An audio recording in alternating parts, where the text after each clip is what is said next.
আপনার কি যে নালশো সংগ্রহ করতে যাচ্ছেন? ইলাম তো আসছে না, হচ্ছে না। আচ্ছা আচ্ছা, এইগুলো মূলত কিভাবে কি করেন?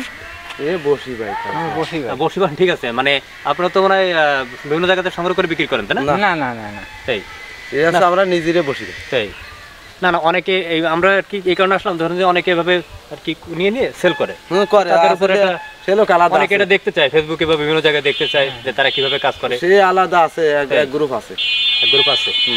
আপনারা কি এখন যাবেন, দেখা যাবে কোনো? না, এখন আমরা বাড়ি চলে যাচ্ছি। বাড়ি চলে যাচ্ছেন? আজকে সংগ্রহ করতে গিয়েছিলেন, পাননি? পাইছি, পাইছি। ভিউয়ার্স, এই যে দেখেন নালশো, এখানকার ভাষায় নালশো, আর কি কি বলে এটাকে?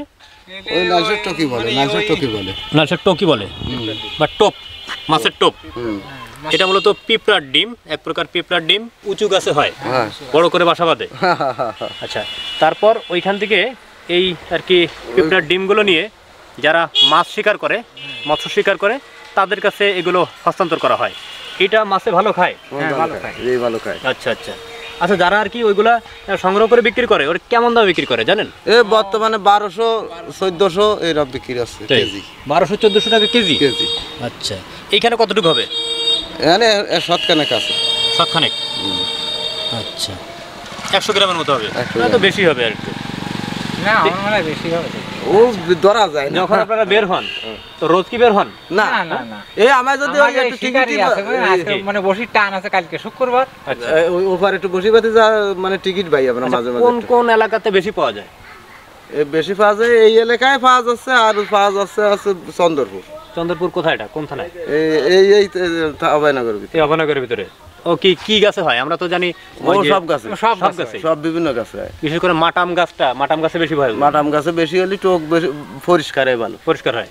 আর কি কি গাছে হয় নরমালি? গাব গাছে, গাব গাছে, জাম গাছে, মানে বিভিন্ন গাছে।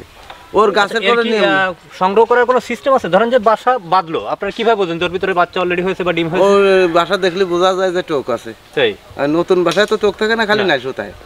নরমালি কত বড় হয় একটা চাক বাসা? এত বড়। ভিউয়ার্স, আপনাদেরকে দেখাই, ওনারা মূলত এই পোকাটা সংগ্রহ করে বা ডিমটা সংগ্রহ করে এই জালির মধ্যে, যখন উঁচু গাছে আর কি নাগালের বাইরে থাকে, তখন এটা দিয়ে ওনারা এটা নামিয়ে আনে, তাই না? গাছেও তো ওঠা লাগে। হ্যাঁ, গাছে উঠতে হয়। কামড়ায় না? এই যে আমি ধরলাম, সাথে সাথে কামড়াচ্ছে। কামড়ায় দেন, এই গাছে আছে, ওই গাছে উঠতে হয়, অন্য গাছে উঠতে হয়। হ্যাঁ, উঠে যাতে সহজে মানে কামড়ের হাত থেকে একটু বাঁচা যায়। হ্যাঁ, এই যে কামড়ায় ফুলে, এই যে দেখেন কামড়ে কি করেছে, অসংখ্য কামড়। এই কামড়ে কিছু হয় না? না, কিছু হয় না, কিচ্ছু হবে না। এই দেখেন আমাকে ধরেছে, সাথে সাথে অনেক কামড়। আচ্ছা, এইবার একটা কথা বলি, সেটা হচ্ছে এই যে অসংখ্য আর কি পোকা, অসংখ্য পিঁপড়ে মারা যাচ্ছে। মারা যায় না, মারা যায় না, কিন্তু ডিমগুলো অনেক ক্ষেত্রে মারা যায়। ডিমগুলো নিয়ে আসতে হয়, ডিমগুলো থেকে যায়, আর ওই নাইশোগুলো ছেড়ে দিই, ওই রাস্তে চলে যায়। আচ্ছা, এই ব্যাপারে কি কোনো প্রশাসনিক জটিলতা আছে? কোনো বা পুলিশ বা এরকম কোনো ঝামেলা করে? না, কোনো বিধিনিষেধ নাই? না। আচ্ছা, নরমালি মানুষ শখের বসে আর কি করে। ও পুলিশও আমার সাথে ভাই মাঝে মাঝে। ভিউয়ার্স, এই যে দেখেন অনেক অনেক পোকা এর ভিতরে। এটা এক এক অঞ্চল ভেদে হয়তো এক এক নাম হতে পারে। এদিকে বলে নালশো, এটা বড় ধরনের আর কি পিঁপড়া, লাল পিঁপড়া। এরা মূলত গাছে বাসা বাঁধে।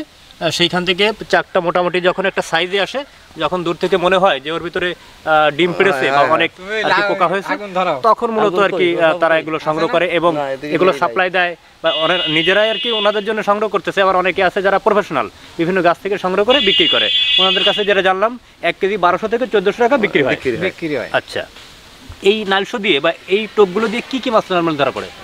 বিভিন্ন যত রকমের মাছ আছে সব মাছে ভালো খায়, ভালো খায়। আচ্ছা, এই পোকাগুলো সংগ্রহের পরে কতদিন রাখা যায়? 20-20 দিন রাখা যায়, শীতের সময় রাখা যায়, আর গরমের সময় 1 সপ্তাহ রাখা যায়।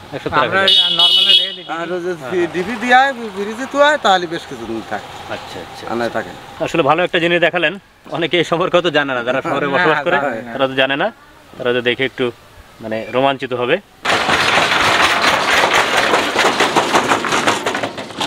ওকে, ভালো থাকবেন। কথা বলে ভালো লাগলো। বন্ধুরা, চলার পথে ওনাদের সাথে দেখা। ওনারা মূলত নালশো বা মাছ ধরা যে টোপ, এটা সংগ্রহ করেন আর কি। আপনাদেরকে দেখালাম, তাদের সাথে কথা বলে জানালাম যে আসলে কীভাবে কী কাজ করে। আশা করি বিষয়টা উপভোগ করেছেন। আবারও দেখা হবে এরকম ভিন্ন কোনো বিষয় নিয়ে, ভিন্ন কোনো স্থানে। ততদিনে ভালো থাকবেন। ধন্যবাদ সবাইকে।